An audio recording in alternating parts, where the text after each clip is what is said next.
volta para mais um vídeo. Vamos continuar com a nossa série dos jogos de 10 minutos. Por enquanto, 408 de rating, com uma vitória, 100 empates, 100 derrotas. E vamos lançar o desafio aqui para a segunda partida. Mas antes disso, não esquece daquele joinha no vídeo, daquele like. E considere também se inscrever no canal se você ainda não for inscrito. Lembrando que temos 2 vídeos por dia aqui, todo santo dia. Vamos lá. 25 pontos para cima, para baixo. Um adversário da Polônia agora. Jogou E4, peão rei, vamos jogar o E5. Seguindo aqui o repertório bem básico, né? Estipulado aqui. Cavalo F3 ele jogou. Teve bastante partida aqui com o cavalo F6 já na defesa Petrov, né? Mas eu vou jogar o cavalo C6 mesmo. Essa aqui é a defesa Petrov ou a defesa russa. Você não ataca, não defende o peão, mas você contra-ataca o peão adversário. Mas eu vou jogar o lance mais comum, que é cavalo C6. E agora o branco vai escolher a abertura. Jogou cavalo C3. Podemos ter a abertura dos 3 cavalos se eu jogar bispo B4. Mas eu vou jogar dos 4 cavalos com cavalo F6 aqui. Essa é a famosa abertura dos 4 cavalos. Jogou A3. É engraçado que o A3, eu acho que ele fez por acaso, mas essa posição não é o lance principal, claro, né? Geralmente o branco faz ou D4, tentando abrir o centro um pouco, ou desenvolve o bispo para cá ou para cá. É melhor colocar para cá. Mas hoje em dia, com a teoria muito moderna, tem alguns lances interessantes, por exemplo, H3 e A3, que são coisas, não são lances bons, muito bons, mas são lances interessantes, diferentes e criativos, né? Mas acho que ele jogou sem querer o lance, né? Não acho que ele tá por dentro da última teoria do mundo, sem querer ofender os jogadores de 387. Acho que ele jogou por acaso o A3. Então eu posso jogar bispo C5 desenvolvendo aqui. Seria um lance padrão. Posso tentar abrir o centro também, mas eu vou jogar bispo C5. Na verdade, eu permito o cavalo E5, né? Tudo bem. Eu acho que esse lance aqui não é tão preciso, porque ele faz cavalo por E5 aqui. E aí, quando o cavalo E5, D4, né? É o mesmo golpe que eu já armei de pretos algumas vezes aqui. Já mostrei pra vocês. Ele jogou bispo C4, não tentou contestar o que eu fiz. Eu falo bastante pra vocês o quê? Acelerar o rock, né? Então, o rock aqui tá excelente, mas eu vou jogar D6 primeiro. A posição tá tranquila, tá? Eu posso colocar no próximo lance. Eu não vou atrasar muito mais esse rock. E agora ele meio que obriga eu a fazer o rock, na verdade, né? Ah, na verdade ele pendurou aqui, né? Porque é o seguinte. Quando eu jogo D6 aqui... Bom, eu tô abrindo meu bis, mas eu quero fazer o rock. Só quis fazer um lance pra estabilizar minha posição, né? Ele faz cavalo G5. Atacando o ponto de F7 duas vezes. Aqui o rock é o lance que jamais vai ser ruim, porque eu coloco meu rei em segurança. E a princípio, você fazer. Vamos dizer que eu faço o rock aqui, ele captura em F7, eu posso capturar com a torre. E essa troca de torre contra duas peças, mesmo se ele ganhar um peão, tende a ser bom para quem ganha as duas peças na troca, né? Quando a gente fala duas peças, a gente tá falando de peças menores, né? Porque peça pode ser uma dama também, mas quando a gente fala peça, duas por uma, duas peças por uma, geralmente é cavalo e bispo, dois bispos ou dois cavalos, né? Mas aqui tem um tema tático legal que eu acho que eu posso fazer nessa posição. Eu tenho um ataque possível aqui na dama em cima do cavalo de G5, só que meu cavalo tá na frente. E se eu tirar meu cavalo, ele vai tomar meu peão de F7, então não dá certo. Mas eu posso fazer bispo por F2 cheque, rei por F2, e aí cavalo G4 cheque. Eu vou expor o rei dele e vou tomar o cavalo de G5 também. Então o roque seria normal aqui, mas esse lance aqui parece que é melhor ainda. Eu tô aproveitando que o peão de D dele ainda tá aqui, então o bispo dele não tá trabalhando. Não defende o cavalo. Se ele tomar aqui, aí eu ganho a dama, tá beleza. Por isso que eu não vou fazer o pré-move, né, dama G5, eu vou esperar, vai que ele entrega a dama aqui. Que seria até aceitável que ele ganha duas peças pela dama, mas ele não consegue tomar em F7 direito depois, porque eu vou ter um cheque em F6 aqui. Jogou rei E1, voltou, e agora toda a justificativa do sacrifício é que eu capture o cavalo dele. E ao mesmo tempo eu elimino o ataque de F7, né? Essa é a coisa boa. Essa é a parte boa da história.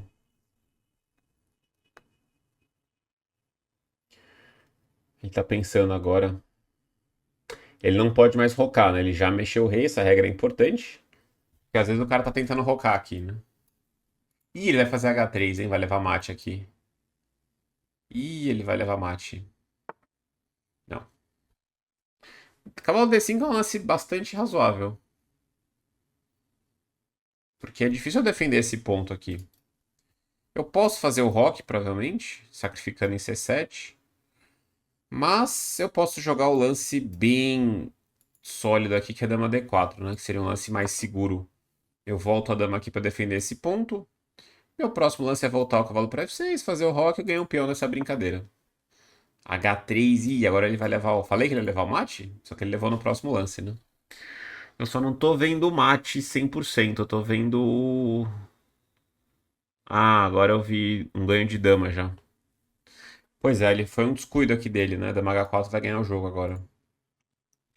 Se eu desse o cheque direto, ele jogava G3, interrompia essa diagonal. Então eu jogo esse, e quando H3 eu poderia voltar o cavalo para F6, só que esse lance aqui é muito mais forte.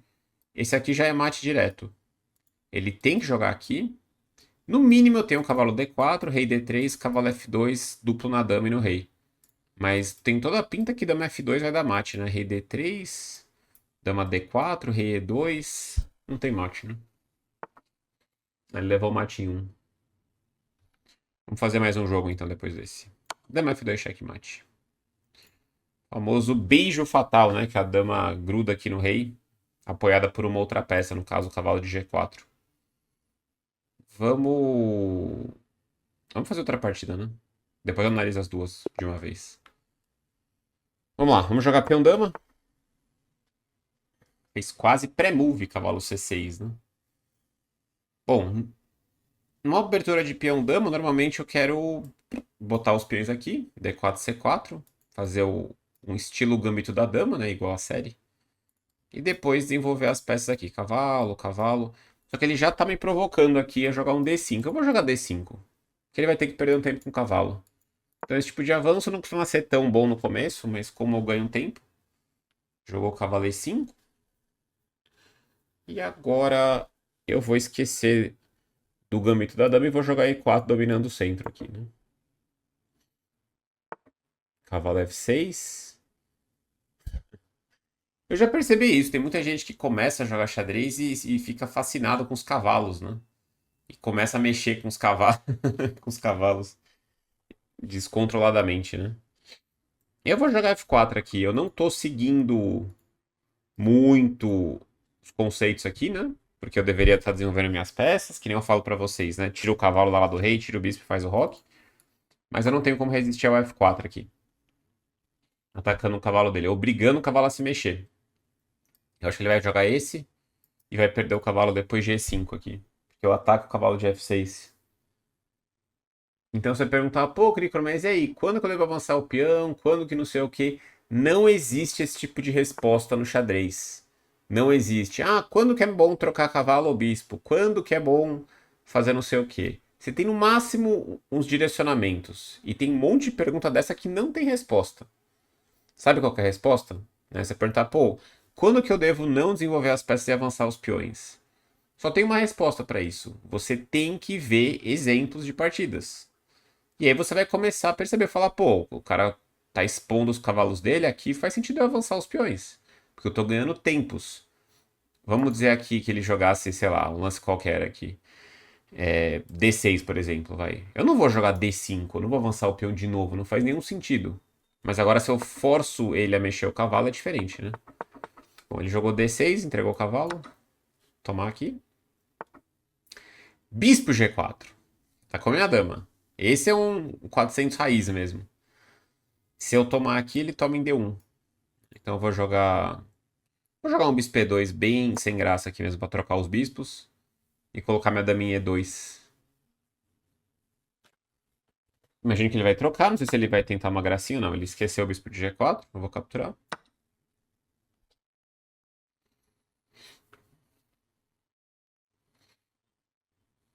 Então, o aprendizado do xadrez, ele é bem diferente de muitas outras coisas, né?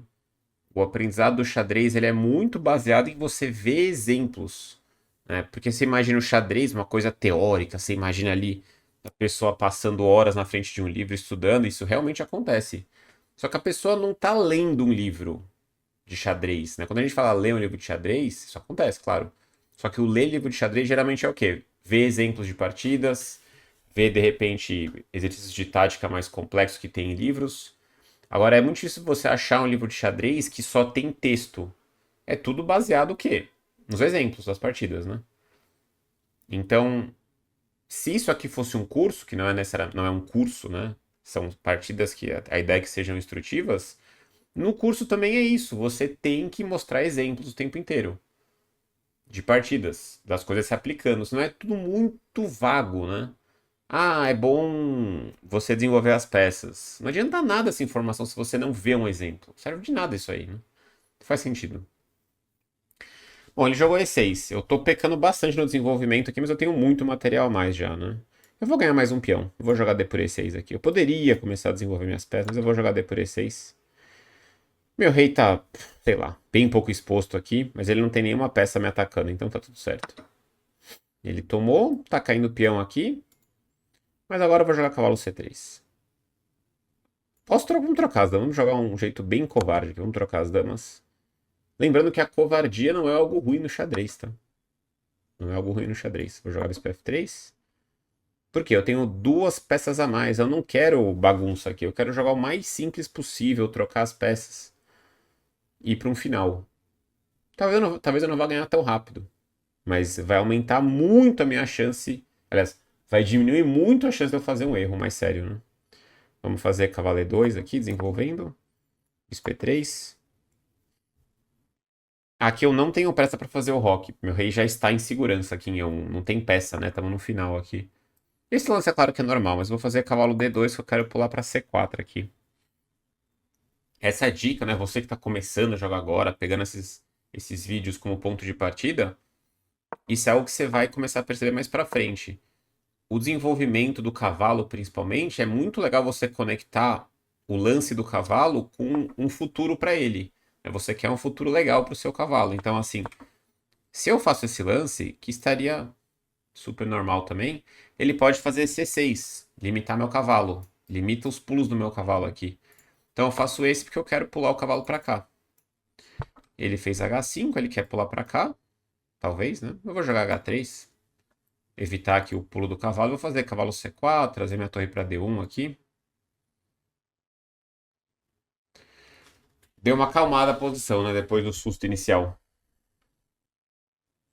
Estamos aqui no terceiro jogo já com 416 de rating. Vai ser um caminho longo, hein? Para subir esse rating. Um caminho longo, centenas e centenas de partidas. Jogou C5, C5. Eu vou colocar meu cavalo em C4 aqui. Tá de olho nesse bispo. Tá de olho no peão também. Eu acho que ele vai jogar B5. E vai entregar o bispo aqui. Depois vai levar um bispo C5. Vai perder mais material. Jogou. Depois de tantos, eu tô ficando bom já nisso, hein? Prever os lances dos iniciantes. Ele quis atacar meu cavalo. Só que ele não percebeu que eu tenho cavalo por D6, torre D6 e bispo C5. E agora a gente entra em outro ponto que é muito importante. Mais importante do que os conceitos. Que os conceitos básicos é difícil falar que é mais importante, tá? Mas é tão importante quanto que é você conseguir produzir variantes de cálculo na sua cabeça, com visualização de lances. Não importa o quão iniciante você seja, você vai conseguir visualizar, nem que seja um lance na frente, meio lance na frente, né?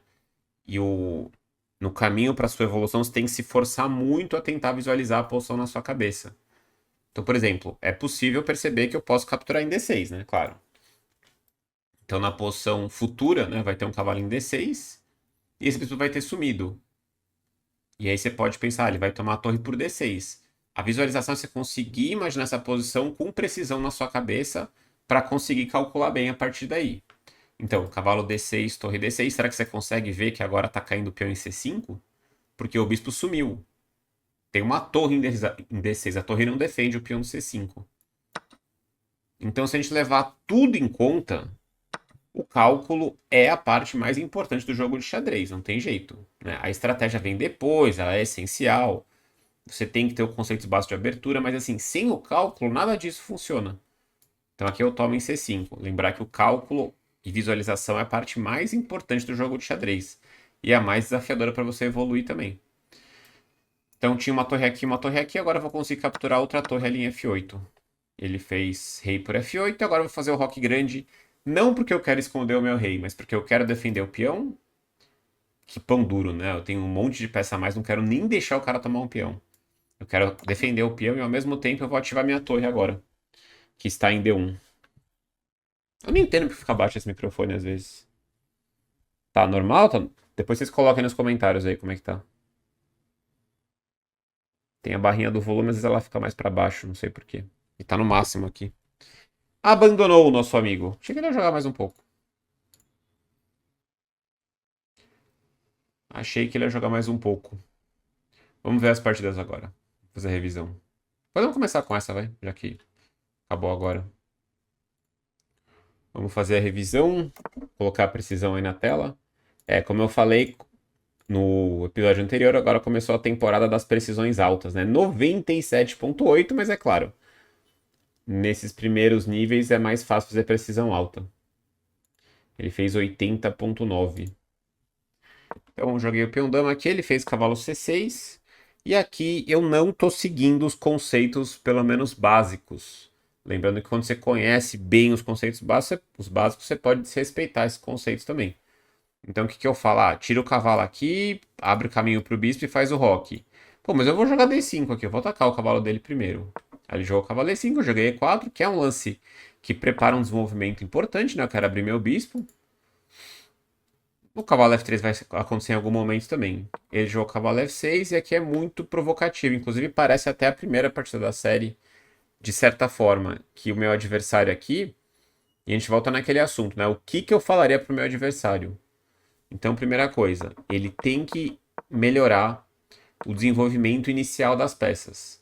Mas qual que vai ser a preparação de aberturas para um jogador de 402? Vai ser um lance que nem está escrito aqui. Falar, na próxima vez, se o cara avançar o peão, avança o peão igual. Só o fato dele colocar o peão em D5 aqui, um lance de preparação, um lance, já vai melhorar o jogo dele. Depois ele pode tirar esse cavalo, tirar o cavalo para cá. Eu poderia explicar que o cavalo geralmente nas posições de peão dama não vai para C6 porque atrapalha o peão, mas já é uma coisa mais avançada. Se eu falar, ó, tira o cavalo, esse cavalo não precisa tirar necessariamente, mas se quiser tirar, pode tirar. Tira esse bispo de algum jeito e faz o roque. Então, esse direcionamento já ajudaria bastante o cara da primeira partida e o cara dessa terceira partida também. Na hora que ele mexe o cavalo aqui, ele já provoca avanço e deixa o jogo dele muito difícil. De novo, ele tem que ter uma presença no centro. Esse seria o conceito aqui, a dica, né? Você tem que ter uma presença no centro, não com as peças.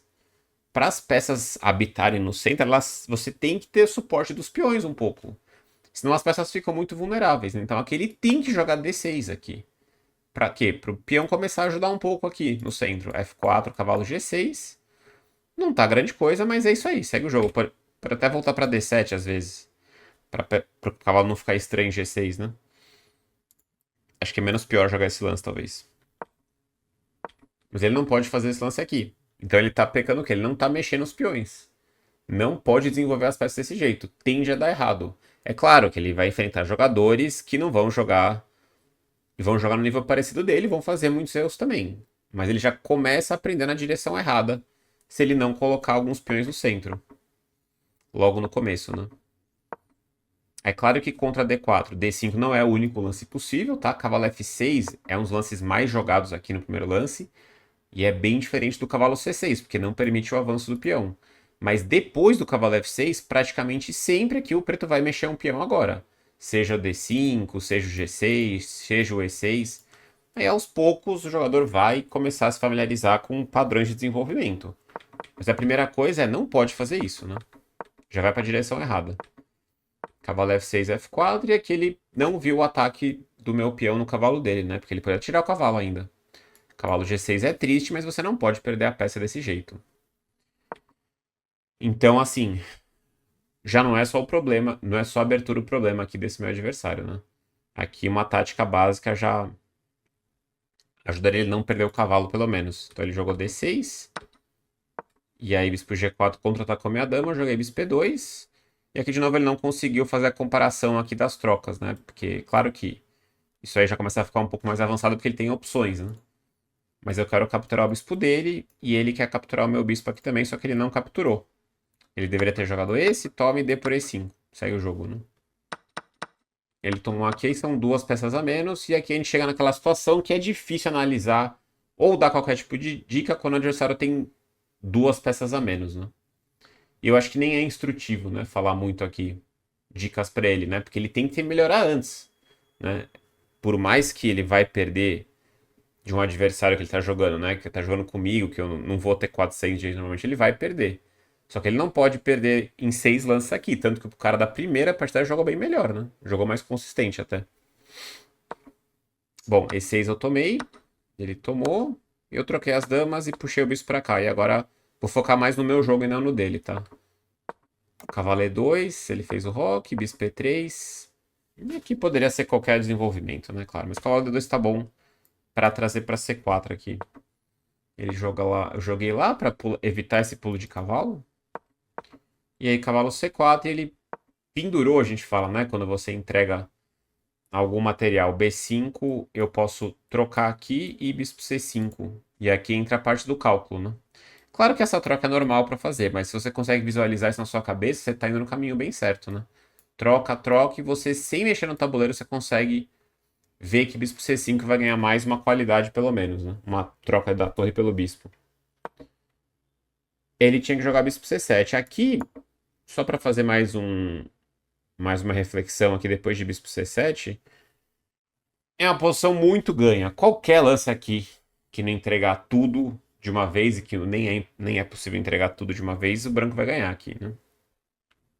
Mas tem um lance que me chama a atenção aqui. Né? Claro que torre D1 é excelente, perfeito esse lance, troca as torres, simplifica, vai pro final. Né? Bispo G5 é possível para tomar esse cavalo também, não tem nada de errado com esses lances. Mas vai ter partidas parecidas que você não vai ter duas peças a mais, né? Então quando ele faz esse lance, ele pode estar planejando o avanço do B5.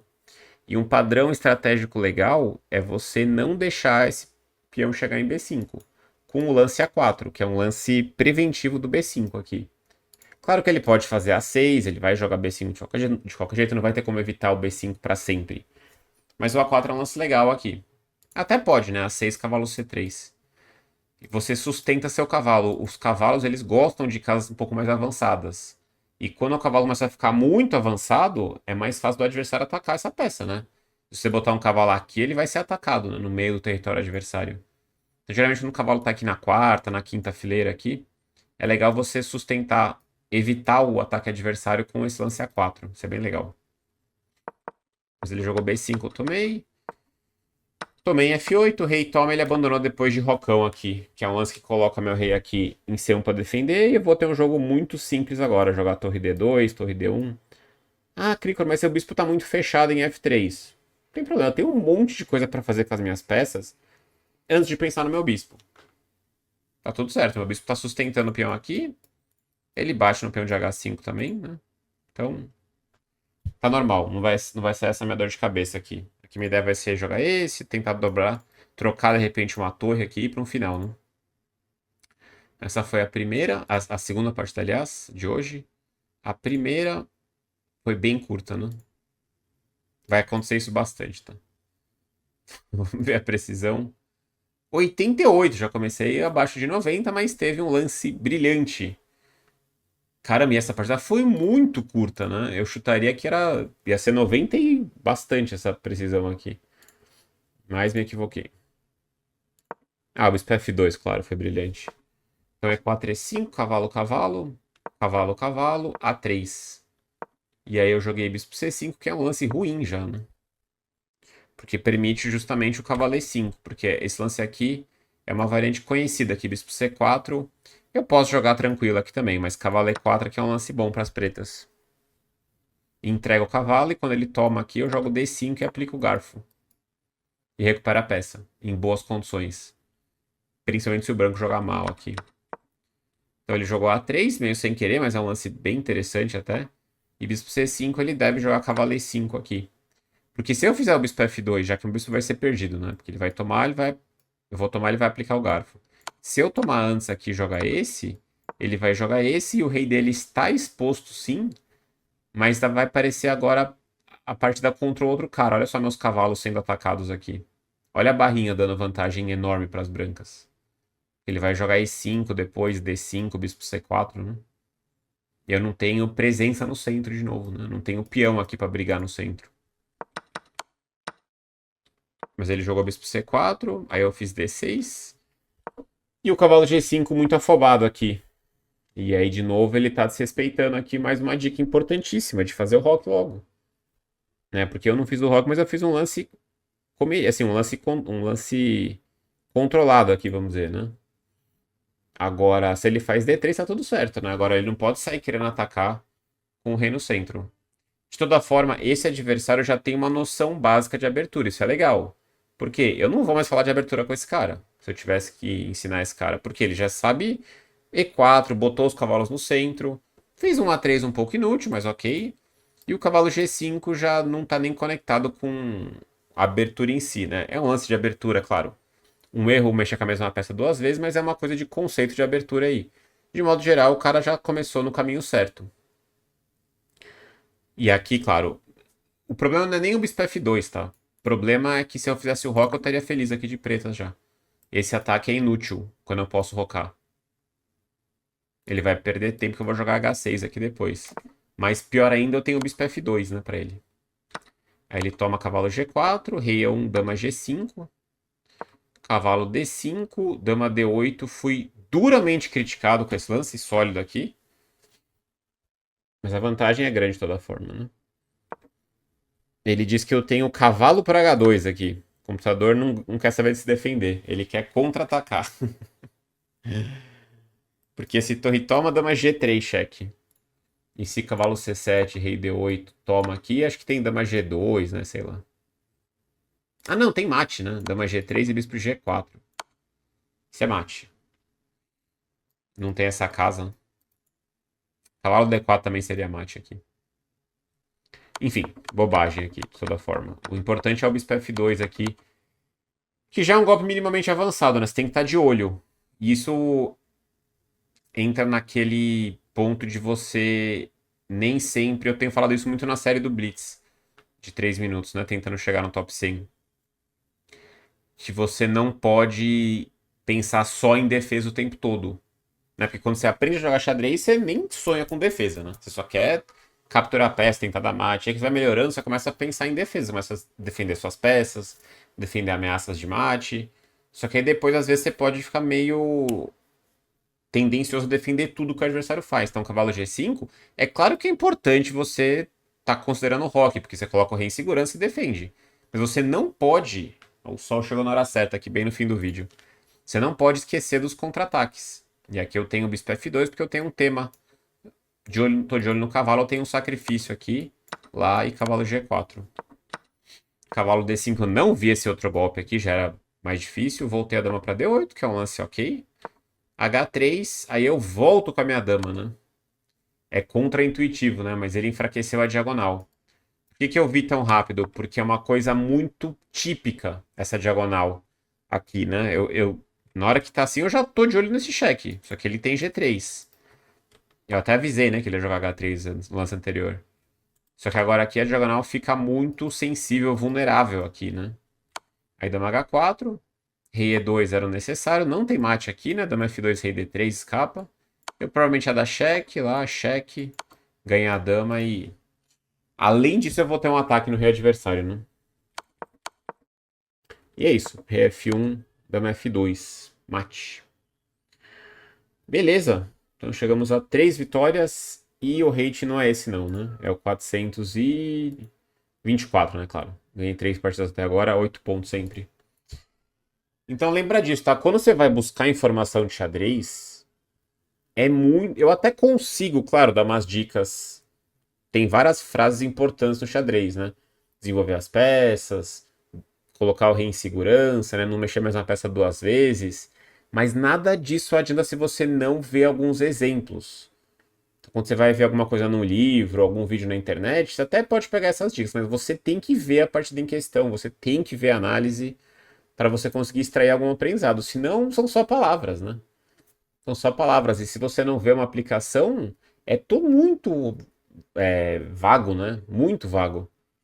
Então, qualquer estudo de xadrez é baseado sempre em exemplos, seja exemplo de abertura, de meio jogo, de final, de cálculo, de qualquer coisa que for.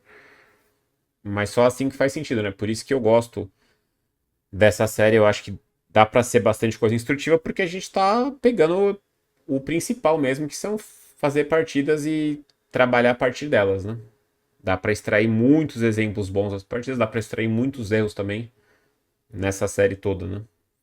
E é isso aí. Se você costuma gostar dessa série aqui, que tá recomeçando na quinta temporada, não esquece de deixar aquele joinha se você não deixou no começo do vídeo. A gente se vê na próxima. Valeu!